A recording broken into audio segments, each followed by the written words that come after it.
ಬನ್ನಿ ನಾನು ಸಿಂಪಲ್ಲಾಗಿ ಇವತ್ತು ಹೀರೆಕಾಯಿ ಎಣ್ಗಾಯಿ ಮಾಡೋದು ಹೇಗೆ ಅಂತ ತೋರಿಸ್ತಾ ಇದ್ದೀನಿ. ಹಾಯ್ ಎಲ್ಲರಿಗೂ ನಮಸ್ಕಾರ. ಹೇಗಿದ್ದೀರಿ? ಚೆನ್ನಾಗಿದ್ದೀರಾ?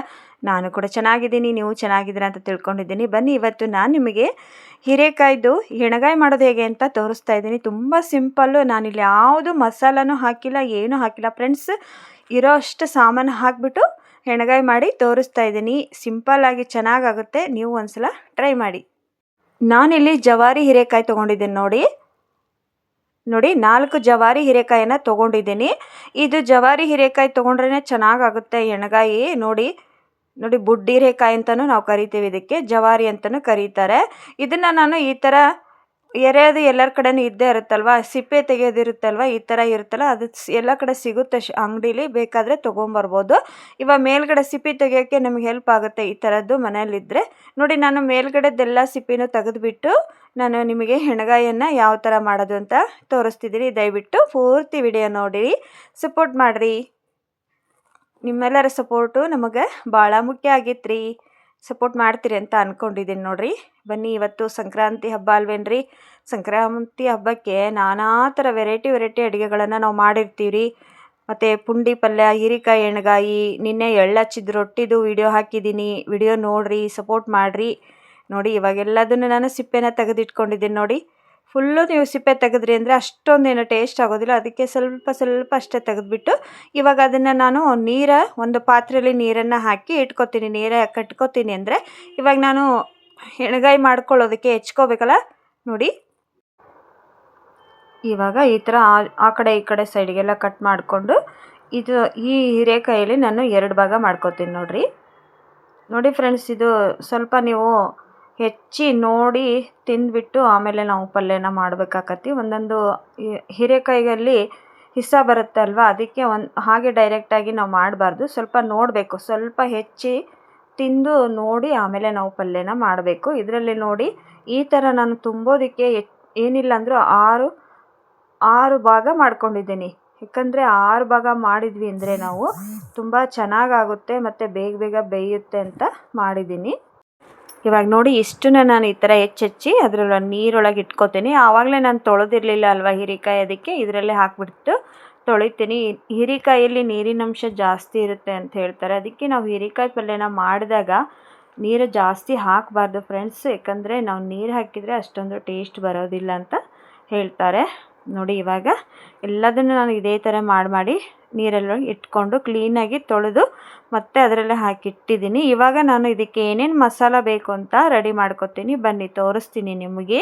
ಇಲ್ಲಿ ನೋಡಿ ಒಂದು ಪ್ಲೇಟ್ ತೊಗೊಂಡಿದ್ದೆ, ಆ ಪ್ಲೇಟಲ್ಲಿ ನಾನು ಮಸಾಲನ ರೆಡಿ ಮಾಡ್ಕೊತೀನಿ. ಯಾವ್ದು ಹಾಕೋತೀನಿ ಅಂತ ತೋರಿಸ್ತಿದ್ದೀನಿ. ಇಲ್ಲಿ ನಾನು ಯಾವುದು ಶೇಂಗಾ ಕಾಳನ್ನು ಹಾಕಿಲ್ಲ ಮತ್ತು ಯಾವುದು ಕೊಬ್ಬರಿ ಏನೂ ಹಾಕಿಲ್ಲ, ಹಾಗೆ ಸಿಂಪಲ್ಲಾಗಿ ಮಾಡ್ತಾಯಿದ್ದೆ ನೋಡಿ.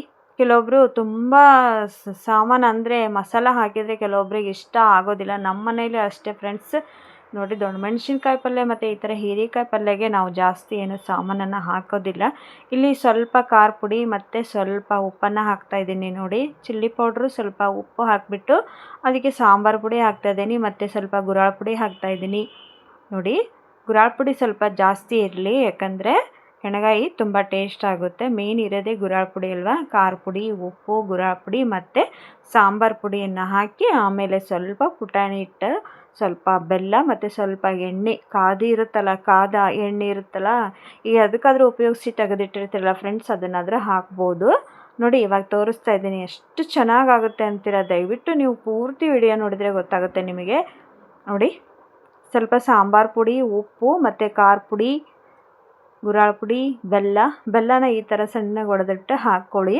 ಮತ್ತು ಸ್ವಲ್ಪ ಕಾದಾರಿ ಎಣ್ಣೆ ಇರುತ್ತಲ್ಲ, ಏನಾದರೂ ಮಾಡಿದ್ದು ಅದನ್ನು ಹಾಕಬೇಕು. ಸ್ವಲ್ಪ ಪುಟಾಣಿ ಹಿಟ್ಟು ಹಾಕ್ತಾಯಿದ್ದೆ ನೋಡಿ. ಇನ್ನೊಂದ್ಸಲ ಹೇಳ್ತೇನೆ, ಗುರಾಳ್ ಪುಡಿ, ಖಾರ ಪುಡಿ ಮತ್ತು ಪುಟಾಣಿ ಹಿಟ್ಟು, ಉಪ್ಪು, ಬೆಲ್ಲ ಇಷ್ಟನ್ನು ನೀವು ಹಾಕಬೇಕು. ಇಲ್ಲಿ ನಾನು ಯಾವ ಥರನೂ ಮತ್ತು ಕೊಬ್ಬರಿ ಆಯಿತು ಯಾವುದನ್ನು ಯೂಸ್ ಮಾಡಿಲ್ಲ, ಹಾಗೆ ಮಾಡ್ತಾಯಿದ್ದೀನಿ ನೋಡಿ. ಇವಾಗ ಇದನ್ನು ಎಲ್ಲ ಸ್ವಲ್ಪ ಎಣ್ಣೆ ಹಾಕಿಬಿಟ್ಟು ನಾವು ಮಿಕ್ಸ್ ಮಾಡ್ಕೋಬೇಕು ನೋಡಿ. ಇದು ತೋರಿಸ್ತೀನಿ. ಬಿರುದು ಬಾವಲಿಗಳಿಗೆ ಹಿರಿ ಹಿಗ್ಗುತ್ತಾ ಬರುವ ಜನಗಳೇ ಹೆಚ್ಚು, ಹರದಾನ ಹರ ಪೂಜೆ ಮಾಡುತ್ತಾ ಗುರುಲಿಂಗ ಜಂಗಮರ ಸೇವೆಯ ಮಾಡುತ್ತ ನಿರುತ ಸಮಾಜದ ವೃದ್ಧಿಗೆ ದುಡಿಯುವ ಗುರುವೇ, ನಿನ್ನೊರೆತು ಅನ್ಯರಿಲ್ಲ. ಕೃತಪುರವಾಸ ಪುಟ್ಟರಾಜೇಶ. ಇದು ಪುಟ್ಟರಾಜ ಗವಾಯಿಗಳದ್ದು ವಚನ ಅಂತ ಹೇಳಬೇಕು ಅನ್ನಿಸ್ತು, ಹೇಳಿದ್ದೀನಿ ನೋಡಿ. ಇವಾಗ ಇದನ್ನು ನಾನು ತುಂಬ್ತಿದ್ದೀನಿ ನೋಡಿರಿ ಫ್ರೆಂಡ್ಸ್. ನಾನು ಆವಾಗಲೇನು ಪೀಸ್ ಮಾಡಿ ಇಟ್ಕೊಂಡಿದ್ನಲ್ಲ ಅದರೊಳಗೆ ನೀರೇನಿರುತ್ತಲ್ಲ ನೀರೆಲ್ಲ ತಕ್ಕೊಂಡು ಈ ಥರ ನಾನು ಸಾಮಾನೆಲ್ಲ ಅದಕ್ಕೆ ತುಂಬ್ತೀನಿ ನೋಡಿ. ಅಷ್ಟನ್ನು ತುಂಬಿ ಇಟ್ಕೊತೀನಿ. ಇವಾಗೆಲ್ಲ ತುಂಬಿ ಇಟ್ಕೊಂಡಿದ್ದೀನಿ ನೋಡಿ, ರೆಡಿ ಮಾಡಿ ಇಟ್ಕೊಂಡಿದ್ದೀನಿ. ಮತ್ತು ಆ ಕಡೆ ಸ್ವಲ್ಪ ಮಸಾಲನೂ ಉಳಿದಿತ್ತಲ್ವ, ಅದನ್ನು ನಾನು ಸ್ವಲ್ಪ ನೀರು ಹಾಕಿಬಿಟ್ಟು ಆಮೇಲೆ ಅದೇ ನಾನು ಒಗ್ಗರಣೆ ಕೊಡ್ತೀನಲ್ಲ ಅದಕ್ಕೆ ಹಾಕ್ಬಿಡ್ತೀನಿ. ಇಲ್ಲಿ ನೋಡಿರಿ, ಒಂದು ಬಾಣಲೆಯಲ್ಲಿ ಸ್ವಲ್ಪ ಎಣ್ಣೆನ ಕಾಯಕ್ಕೆ ಇಟ್ಕೊಂಡಿದ್ದೀನಿ.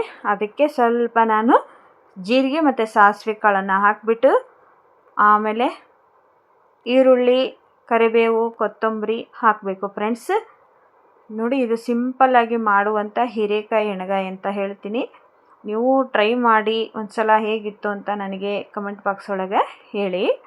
ನೋಡಿ, ಇವಾಗ ಈರುಳ್ಳಿ ಮತ್ತು ಕರಿಬೇವು, ಕೊತ್ತಂಬರಿ, ಜೀರಿಗೆ ಎಲ್ಲ ಒಗ್ಗರಣೆ ಸಾಮಾನ್ಯವಾಗಿ ನಾವು ಯಾವ ಥರ ಪಲ್ಯ ಕೊಟ್ಕೋತೀವಲ್ಲ ಅದೇ ಥರನೇ ಇದಕ್ಕೂ ಸಹಿತ ಕೊಟ್ಬಿಟ್ಟು ಒಂದು 5 ನಿಮಿಷ ಅಷ್ಟೇ ಫ್ರೈ ಮಾಡ್ಕೊಳ್ಳೋಣ, ಸಾಕು. ಆಮೇಲೆ ನೋಡಿ, ಇವಾಗ ಹೀರೆಕಾಯಿ ಏನು ಹೆಚ್ಚಿಟ್ಕೊಂಡಿದ್ದಲ್ಲ ಅವಾಗೆ ನಾನೆಲ್ಲ ರೆಡಿ ಮಾಡಿ ಇಟ್ಕೊಂಡಿದ್ನಲ್ಲ ತುಂಬಿಬಿಟ್ಟು ಎಣ್ಗಾಯಿ ಅಂತಂದು ಅದನ್ನೆಲ್ಲ ಇದಕ್ಕೆ ಹಾಕಿ ಅದನ್ನೇ ಸ್ವಲ್ಪ ಪ್ಲೇಟಲ್ಲಿ ಇರುವಂಥ ಮಸಾಲೆಗೆ ಸ್ವಲ್ಪ ನೀರನ್ನು ಹಾಕ್ಬಿಟ್ಟು ಇವಾಗ ಇದನ್ನು ನೀಟಾಗಿ ನಾವು ಕಲಿಸ್ಕೋಬೇಕು. ಎಲ್ಲ ಸಾಮಾನು ಮಿಕ್ಸ್ ಆಗಬೇಕಲ್ವ, ಇದಕ್ಕೆ ಒಗ್ಗರಣೆನೂ ಕೂಡ್ಕೋಬೇಕಲ್ವ, ಅದಕ್ಕೆ ಇದನ್ನು ನೀಟಾಗಿ ನಾವು ಈ ಥರ ಮಿಕ್ಸ್ ಮಾಡಿಕೊಂಡು ಏನಿಲ್ಲ ಅಂದರೂ ನಾವು ಇದನ್ನು ಒಂದು 15 ನಿಮಿಷ ಬೇಯಿಸ್ಕೋಬೇಕು ಪಲ್ಯನ. ನೋಡಿ, ಇದಕ್ಕೆ ನಿನ್ನೆ ನಾನು ಮಾಡಿರುವಂತಹ ಎಳ್ಳು ರೊಟ್ಟಿನ ಹಚ್ಕೊಂಡು ತಿನ್ನಬೇಕು ಅಂತ ನಾನು ಇದನ್ನು ಪಲ್ಯ ಮಾಡಿದ್ದೀನಿ. ಮತ್ತು ನಾವು ಪುಂಡಿ ಪಲ್ಯನೂ ಸಹಿತ ಮಾಡಿದ್ವಿ ಇವತ್ತು. ಏಕೆಂದರೆ ಸಂಕ್ರಾಂತಿಗೆ ನಾನಾ ಥರ ವಿಧವಾದ ಅಡುಗೆಗಳನ್ನು ಮಾಡ್ತಾರಲ್ವ. ಇಲ್ಲಿ ನೋಡಿ, ಒಂದು ಸ್ವಲ್ಪ ಹುಣಸೆ ರಸನೂ ನಾನು ಹಾಕಿದೆ. ನೋಡಿ, ಹುಣಸೆ ರಸ ಹಾಕಿದರೆ ತುಂಬ ಟೇಸ್ಟ್ ಆಗುತ್ತೆ. ಇದನ್ನು ನೀವು 2 ದಿವಸನಾದರೂ ಇಟ್ಕೊಂಡು ತಿನ್ಬೋದು. ಬಿಸಿ ಬಿಸಿ ಅನ್ನಕ್ಕೆ ಸೂಪರ್ ಆಗುತ್ತೆ ಇದು ಮಾತ್ರ. ಎಣ್ಗಾಯಿ ಇದ್ರ ರಸ ಏನಿರುತ್ತಲ್ವ ಅದು ಅಂತೂ ಸೂಪರಾಗೇ ಬರುತ್ತೆ. ನೋಡಿ, ಇವಾಗ ಇದನ್ನು ನಾನು ಒಂದು ಪ್ಲೇಟನ್ನು ಮುಚ್ಚಿಬಿಟ್ಟು ಒಂದು 15 ನಿಮಿಷ ಆದಮೇಲೆ ತೆಗಿತೀನಿ. ನೋಡಿ, ವಾವ್, ಎಷ್ಟು ಚೆನ್ನಾಗಾಗಿದೆ ನೋಡಿರಿ ಹೀರೆಕಾಯಿ ಎಣ್ಗಾಯಿ ಪಲ್ಯ. ನೀವು ಮಾಡ್ಕೊಂಡು ತಿನ್ನಿರಿ. ಮತ್ತು ಯಾರೆಲ್ಲ ಯಾವ ಥರ ಮಾಡ್ತೀರಂತ ನನಗೆ ಕಮೆಂಟ್ ಬಾಕ್ಸ್ ಒಳಗೆ ಕಮೆಂಟ ಹಾಕಿರಿ. ನಿಮ್ಮ ಕಮೆಂಟು ಮತ್ತು ಲೈಕಿಗೋಸ್ಕರ ನಾನು ಕಾಯ್ತಾ ಇರ್ತೀನಿ. ಎಲ್ಲರಿಗೂ ಮಕರ ಸಂಕ್ರಾಂತಿ ಹಬ್ಬದ ಆರ್ಥಿಕ ಶುಭಾಶಯಗಳು.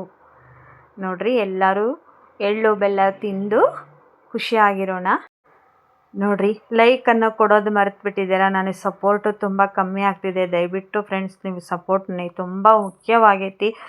ಪ್ಲೀಸ್ ನನಗೆ ಇನ್ನೊಂದು ಸ್ವಲ್ಪ ಸಪೋರ್ಟ್ ಮಾಡಿರಿ. ಇದೇ ಥರ ಆಯಿತು ಅಂದರೆ ನನಗೆ ರೆಸಿಪಿ ವಿಡಿಯೋ ಹಾಕೋದಕ್ಕೆ ತುಂಬ ಇಷ್ಟ, ಅಡುಗೆ ಮಾಡೋದು ತುಂಬ ಇಷ್ಟ. ಹಾಗಾಗಿ ದಿನ ನಾನು ಒಂದೊಂದು ವಿಡಿಯೋ ಹಾಕಿರ್ತೀನಿ ನೋಡಿರಿ. ಆಮೇಲೆ ನಿಮ್ಗೆ ಯಾವ ಥರ ನಮ್ಮದು ಉತ್ತರ ಕರ್ನಾಟಕ ಸೈಡ್ ಅಡುಗೆ ಬೇಕು ಅಂತ ನನಗೆ ಕಮೆಂಟ್ ಬಾಕ್ಸ್ ಒಳಗೆ ಹೇಳಿ, ನಾನು ಖಂಡಿತ ಮಾಡಿ ತೋರಿಸ್ತೀನಿ. ದಯವಿಟ್ಟು ಪೂರ್ತಿ ವಿಡಿಯೋ ನೋಡಿ ಸಪೋರ್ಟ್ ಮಾಡಿರಿ.